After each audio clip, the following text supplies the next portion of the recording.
మోంతా తుఫాన్ వేళ ఆంధ్రప్రదేశ్లో మరొక రూమ్లో కూర్చొని తుఫాన్ని కంట్రోల్ చేస్తున్నాం అనేటువంటి ఫోటోలు వీడియోలు పెద్ద ఎత్తున వైరల్ అయినాయి. దానికి సంబంధించి వాళ్ళకు అనుకూలంగా ఉండేటువంటి మీడియాలో చంద్రబాబు నాయుడు గారు మంత్రులు ఇట్లా చేత్తో విసిరేస్తారు సైక్లోన్ని అని చెప్పి వాళ్ళు పెద్ద ఎత్తున చర్చలు పెట్టడం మనం చూసాం.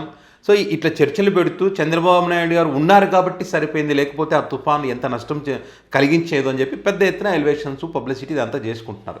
ఈ సందర్భంలో రాజకీయం చెయ్యము అనుకుంటూనే జగన్మోహన్ రెడ్డి గారి ప్రస్తావన తీసుకొచ్చినారు. జగన్మోహన్ రెడ్డి ఈ సందర్భంగా ఇక్కడ ఆంధ్రప్రదేశ్లో ఉండకుండా బెంగళూరులో ఉన్నాడు అని చెప్పి. సో బెంగళూరులో ఉండడానికి కారణం ఏంటయ్యా అంటే విమాన సర్వీసులు రద్దయ్యని చెప్పి ప్రపంచం మొత్తం తెలుసు. ఆ కారణంగా జగన్ గారు రాలేకపోయిన పరిస్థితి. సో రాలేకపోయినా కూడా తన పార్టీకి సంబంధించినటువంటి ఆ పార్టీ శ్రేణులను వారికి పిలుపునివ్వడం జరిగింది. ప్రతి చోట కూడా సహాయక కార్యక్రమాలు అందించాలని చెప్పి వారికి అండగా నిలబడాలని చెప్పి మరి అందరికీ కూడా పిలిపించిన క్రమంలో అందరూ కూడా ఫీల్డ్లో ఉన్నారు. ఫీల్డ్లో దిగి చాలా చోట్ల పిఠాపురం నియోజకవర్గంలో వంగగీత గారు ఎట్లా తిరిగారండి. అనేక నియోజకవర్గం ఒక్కటే కాదు, అనేక నియోజకవర్గాల్లో కోస్తా తీర ప్రాంతాల్లో మరి అక్కడికి పోయి వాళ్ళు అలర్ట్ చేయడము, ఆహార పదార్థాలు అందించడము, వాళ్ళ కష్టాలు ఉంటే కూడా కష్టాలకు సంబంధించి మళ్ళీ అధికారుల దృష్టికి తీసుకురావడం అనేక కార్యక్రమాలు చేశారు వాళ్ళు జగన్ గారు పిలుపునివ్వగానే.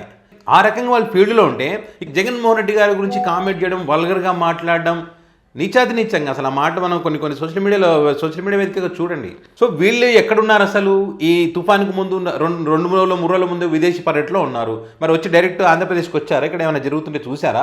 పంటలు నష్టపోతాయి, ప్రజలు కూడా నష్టపోయే అవకాశం ఉందని చెప్పి ఏమైనా ముందస్తు జాగ్రత్తలు తీసుకున్నారు? ఏమైనా లేదు. ఒక రోజు ముందు అంతా ఆ రూమ్లో కూర్చొని హడావిడి చేసిన పరిస్థితి. కొంతమంది బాధ్యత కలిగినటువంటి వాళ్ళు హైదరాబాద్లో ఉన్నారు. సో ఇప్పుడు చూడండి, అక్కడ ఇప్పుడు కనీసం ఇక్కడ ఇంత లోతు నీళ్ళు కూడా ఉండవు, దాంట్లోనే పడవలు వేసుకొని తిరుగుతున్నారు. అంటే మేము పడవలో వేసుకొని తిరుగుతున్నాం అని చెప్పి చాలా క్లియర్గా కనిపిస్తూ ఉంది. ఒక రైతును పట్టుకొని ఇప్పుడు పవన్ కళ్యాణ్ గారి ఎపిసోడ్ చూడండి, అక్కడ ఒక రైతు ఉన్నాడు, 10 మంది సెక్యూరిటీ గార్డ్స్, 10 మంది కెమెరామెన్లు, మొత్తం వాళ్ళే ఉన్నారు. పబ్లిసిటీ కాదు కదా మనకు కావాల్సింది, ప్రజలకు మేలు చేసా ఉన్న పాయింట్లు చేయాలి. వాళ్ళకి ఎంతవరకు చేసామనేది.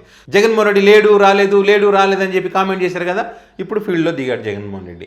దిగిన తర్వాత ఈరోజు చెప్పిన విషయాలన్నీ విన్న తర్వాత వీళ్ళు ఫీజులు అవుట్ అయి ఉంటాయి.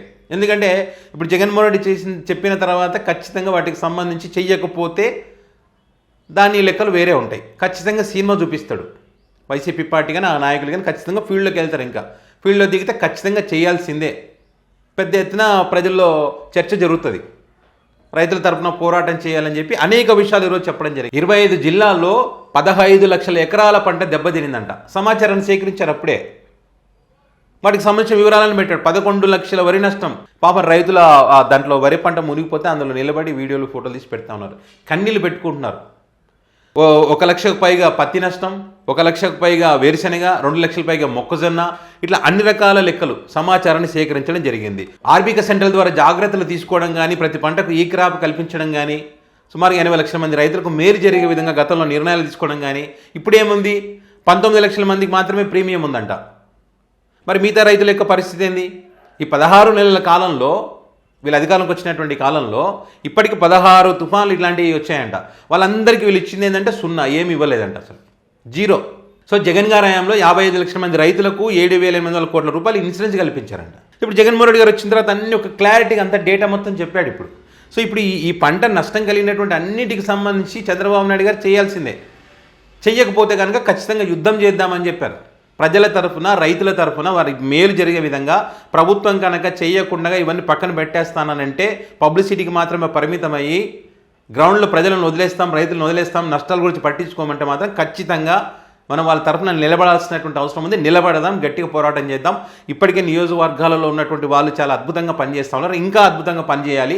వాళ్ళ కష్టాలు తెలుసుకోండి, ఇంకా నష్టానికి సంబంధించిన సమాచారాన్ని సేకరించండి.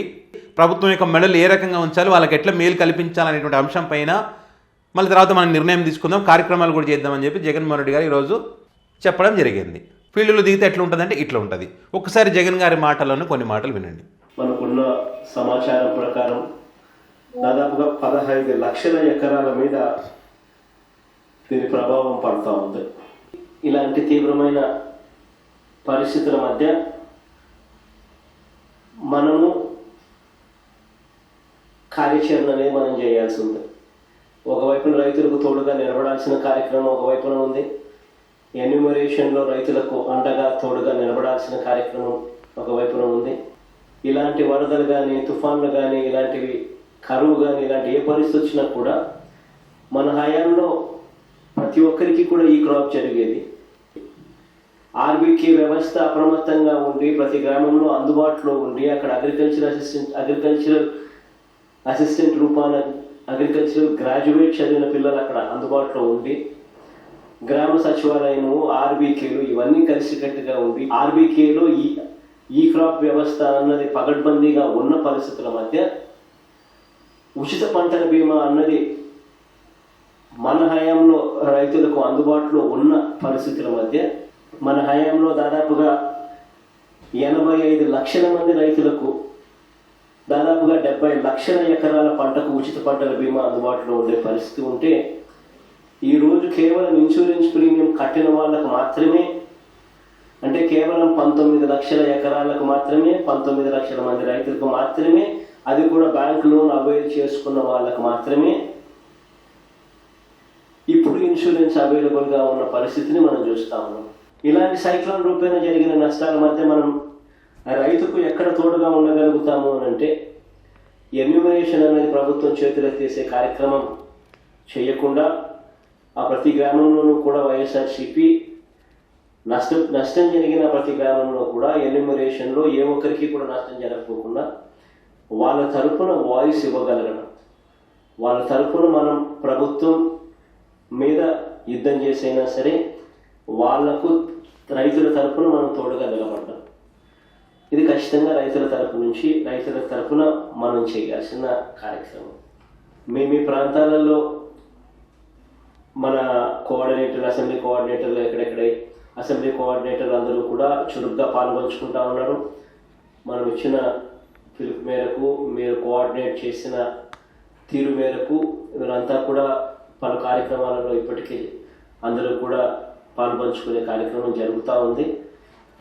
శ్రేణులందరూ కూడా ఈ కార్యక్రమంలో కూడా పాల్పంచుకుంటా ఉన్నారు. వాళ్ళందరికీ ఒకవైపున అభినందనలు తెలియజేస్తూనే మరోవైపున వాళ్ళందరినీ ఇంకా కాస్త ప్రోత్సహించి ఇంకా మెరుగ్గా వాళ్ళు పాల్పంచుకునే విధంగా, తద్వారా రైతులకు ఇంకా మంచి జరిగే పరిస్థితులు క్రియేట్ కావాలి. కాబట్టి ఆ దిశగా కూడా అడుగులు వేయాల్సిన అవసరం ఉంది. సో ఇది వీడియో కాన్ఫరెన్స్ ద్వారా మరి పార్టీ శ్రేణులందరితో ఈ విషయాలు జగన్ గారు చర్చించడం జరిగింది. సో చంద్రబాబు నాయుడు గారి ముందైతే పెద్ద టాస్కే ఉంది. ఇవన్నీ ఖచ్చితంగా చేసి తీరాల్సింది. చేయకపోతే కనుక ఖచ్చితంగా ఫీల్డ్లోకి దిగుతామని జగన్ గారు క్లారిటీ అయితే ఇవ్వడం జరిగింది. ఇది జగన్ గారు ఫీల్డ్లోకి వస్తే ఎట్లా ఉంటుందంటే ఇట్లా ఉంటుంది.